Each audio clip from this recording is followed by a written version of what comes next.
Bismillahirrahmanirrahim. Assalamu alaikum dear students. Today my lecture is on area of curve. Calculus with parametric curves. सबसे पहला topic हमारे पास है tangent and areas. जैसा कि हमारे पास फंक्शंस होता है, अगर वो एक्सप्लिसिट फॉर्म में होता है y equal to f x, तो उसका जब हम स्लोप कैलकुलेट करना चाहते हैं या स्लोप ऑफ टेंजेंट कैलकुलेट करना चाहते हैं, क्योंकि हमने जब डेरिवेटिव फाइंड करना है तो वो आपके पास जो डेरिवेटिव होता है उसका geometrical meaning slope of tangent calculate करना है एट एनी पॉइंट। तो क्योंकि आपके पास जब explicit function y equal to f x होता है तो जस्ट आप उसका डायरेक्ट डेरिवेटिव ले लेते हैं और हमारे पास वो एट एनी पॉइंट उसका स्लोप ऑफ टेंजेंट कैलकुलेट हो जाता है। क्योंकि जब आपके पास इक्वेशंस पैरामीट्रिक हो जाती हैं तो उस वक्त हमने उस पर, क्योंकि उसका स्लोप ऑफ टेंजेंट कैलकुलेट करना है, उसके दो तरीके हैं। एक तो तरीका ये है कि उसमें से टी एलिमिनेट करके उसको कार्टियन फॉर्म में लें और फिर उसका डायरेक्ट आप डेरिवेटिव ले लें, तो आपके पास एट एनी पॉइंट पर वो स्लोप कैलकुलेट हो जाएगा। लेकिन अगर आप उस तरह नहीं करना चाहते, पैरामीट्रिक फॉर्म में ही रखना चाहते हैं, तो उसके लिए आपको चेन रूल लगाना पड़ेगा। तो क्योंकि एक्स टी पर डिपेंड कर रहा है, वाई भी टी पर डिपेंड कर रहा है, तो एक्स का जब टी के लिहाज से लेंगे तो वो d x over D t आएगा, वाई का जब टी के लिहाज से लेंगे वो d Y over D t आएगा। तो क्योंकि हमारा चेन रूल जो होता है वो होता है D Y over D X, वो बराबर हो जाएगा D Y over D x जो होगा वो बराबर हो जाएगा D Y over D T into D T over D X. इसमें D x over D T जो है ये हमेशा नॉन ज़ीरो होना चाहिए, क्योंकि ये डिवाइड में आता है। अगर ये ज़ीरो हो गया तो आपका स्लोप जो है वो अनडिफाइंड हो जाएगा। तो parametric formula for d y by d x जो है वो बराबर है D y by d x बराबर है D y by d x divide by d x over D t. ये याद रखना है आपने। इसी तरीके से सेकंड डेरिवेटिव भी आपके पास होता है, अगर हम निकालना चाहते हैं तो वो हो जाएगा d square y over D x square बराबर हो जाएगा D y prime over D t divide by d x over D t. यानी जो आपने पहला डेरिवेटिव लिया उसका एक डेरिवेटिव आप टी के लिहाज से ले लें और फिर D T over D x यानी डिवाइड कर दें D x over D T से। यानी फॉर एग्जांपल अगर आपके पास एक डेरिवेटिव आपका एक्स स्क्वायर निकला है, फॉर एग्जांपल अगर आप इसका दूसरा लेना चाहते हैं तो टी के लिहाज एक्स के लिहाज से, तो d square y over D x square जो होगा वो बराबर हो जाएगा d square y over D t multiply by d T over D x. तो वो जो multiply by d T over D x है वो नीचे डिवाइड हो गया d x over D t बन जाएगा। तो ये दो फार्मूले हैं, फर्स्ट डेरिवेटिव और सेकंड डेरिवेटिव का, इन पैरामीट्रिक फॉर्म में आपने याद रखना है। उसके बाद जैसे क्वेश्चन है आपके पास find the tangent to the curve.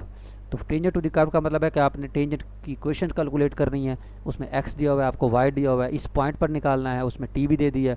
तो आपने क्या करना है, फार्मूला लगाना है D Y over D x बराबर होता है D y by d t divide by d x over D t.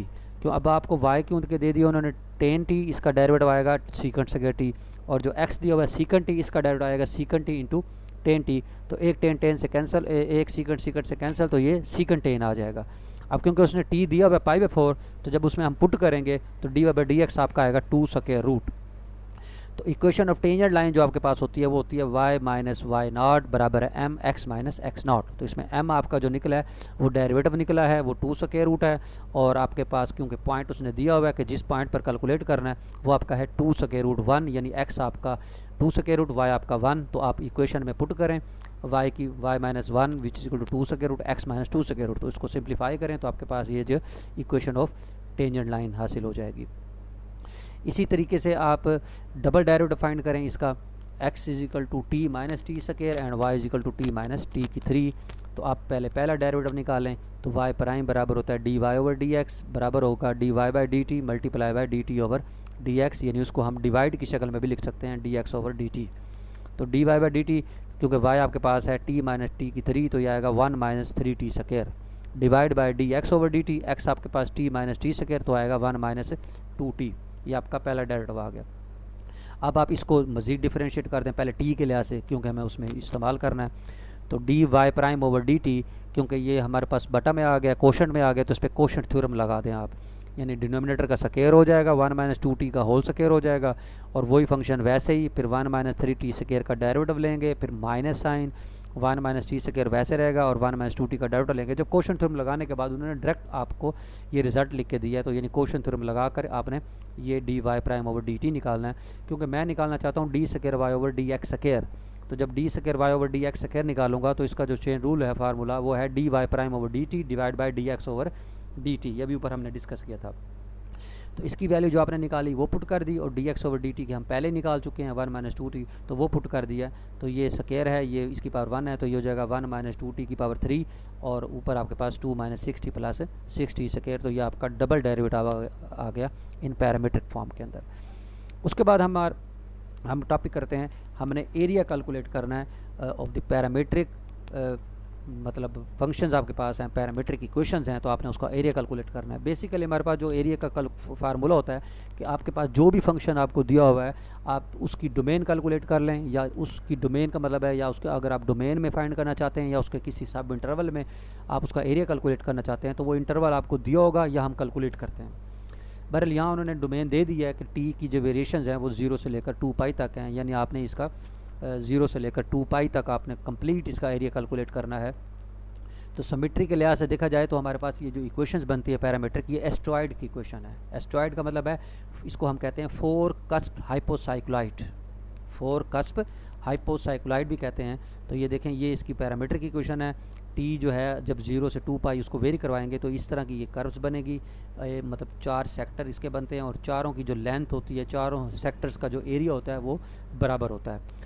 तो इसके दो तरीके हैं, हम इसकी जो लिमिट्स लेंगे, अगर हम 0 से मतलब फर्स्ट एक्सेस पॉजिटिव एक्सेस तक अगर इसकी लिमिट्स कैलकुलेट करते हैं तो हमारा एक सेक्टर का इसका एरिया हासिल हो जाएगा। लेकिन टोटल फाइंड करना है आपने, क्योंकि 0 से 2π तक उसने बताई है इसकी लिमिट्स, यानी एंटी क्लॉकवाइज डायरेक्शंस के अंदर। तो 4 सेक्टर टोटल बनते हैं, तो हम ज़ाहिर बात है एक सेक्टर का एरिया निकाल के और उसको 4 से मल्टीप्लाई कर दें तो हमारे पास ये उसके चारों सेक्टर्स का एरिया आ जाएगा। तो इसमें देखें उन्होंने लिखा है by symmetry of the enclosed area is 4 times the area bench the curve in the first quadrant, यानी फर्स्ट क्वाड्रेंट के अंदर हम सिर्फ एरिया कैलकुलेट करेंगे, और यानी टी 0 से लेकर π/2 तक, क्योंकि 0 फर्स्ट क्वाड्रेंट के अंदर टी जो होता है वो 0 से π/2 तक होता है। तो इसके अंदर हम इसको कैलकुलेट करके हम 4 से मल्टीप्लाई कर देंगे तो आपका आंसर कैलकुलेट हो जाएगा। तो आपके पास जो बेसिकली फार्मूला जो होता है वो हमारे पास, क्योंकि जो एस्ट्रॉयड के अंदर एस्ट्रॉयड की जो इक्वेशन होती हैं, अगर आप टी यहाँ से 0 से 2π पुट करें और इसकी टेबल बनाएं तो इसकी जो मैक्सिमम वैल्यू है वो 1 होती है एक्स एक्सिस के ऊपर, और जो इसकी मिनिमम होती है वो -1 होती है। और इसी तरीके से इसकी वाई एक्सिस के ऊपर भी वैल्यू जो मैक्सिमम होती है वो 1 होती है और जो मिनिमम होती है वो -1 होती है। इसका मतलब है ये -1 से 1 तक वेरी करेगा। अगर मैंने फर्स्ट क्वाड्रेंट के अंदर कैलकुलेट करना है तो इसकी लिमिट जो मैं लूँगा वो 0 to 1 लूँगा, 0 to 1। और क्योंकि हमारे पास जो एरिया का जनरल फार्मूला होता है वो जो भी आपको फंक्शन y इज फंक्शन दिया हुआ है, तो आपके पास क्या करना होता है, आपने फंक्शन को इंटीग्रेट करना है x के लिहाज से, और उसकी जो लिमिट्स ले लेनी है वो विद रिस्पेक्ट टू भी x लेनी है। तो ये हो जाएगा 4 multiply by 0 to 1 function dx, function क्योंकि y के बराबर होता है इसलिए y dx लिखा है उसने। अब जब आप इसको t में कन्वर्ट करना चाहेंगे तो y की वैल्यू आपके पास है sin 3t, तो y की वैल्यू पुट कर दी sin 3t, और dx है, x आपको दिया हुआ है कोसाइन 3t, तो dx की वैल्यू पुट कर दी 3 कोसाइन स्क्वायर, और कोसाइन का डेरिवेटिव माइनस साइन, तो वो माइनस इधर बाहर लगाएंगे तो आपके पास डेरिवेटिव dt आ जाएगा।